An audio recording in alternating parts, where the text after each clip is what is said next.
ईरानी media के हवाले से बड़ी खबर सामने आई है। ईरान अमेरिकी सदर ट्रंप के दावे को खारिज कर दिया है। ईरानी हमले के डर से पीछे हटे हैं ट्रंप। ईरानी मीडिया ने डोनाल्ड ट्रंप के उन दावों की हवा निकाल दी है जिसका जिक्र डोनाल्ड ट्रंप कर रहे थे, और ईरानी मीडिया ने कहा कि हमारी जवाबी कार्रवाई से ट्रंप डर गए हैं, ट्रंप के साथ कोई बातचीत नहीं होगी।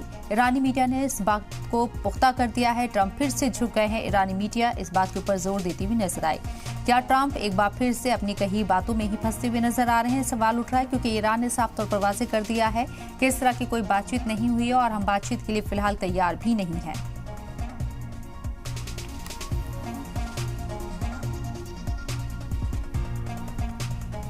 तो हमारी जवाबी कार्रवाई से ट्रंप डर गए हैं। ईरानी मीडिया इस बात का दावा कर रही है ट्रंप के साथ कोई बातचीत नहीं होगी और पलटवार करने के लिए ईरान पूरी तरीके से तैयार है। ईरानी मीडिया के हवाले से बड़ी खबर सामने आई है।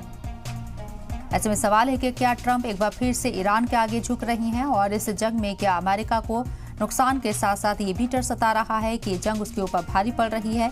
ईरान अमेरिका को शदीद नुकसान पहुंचा रहा है। ये खबरें, ये तस्वीरें किसी से छिपी नहीं है। ऐसे में ट्रंप के जरिए जो दावे किए गए थे उसके ईरान ने पूरी तरीके से हवा निकाल दी है।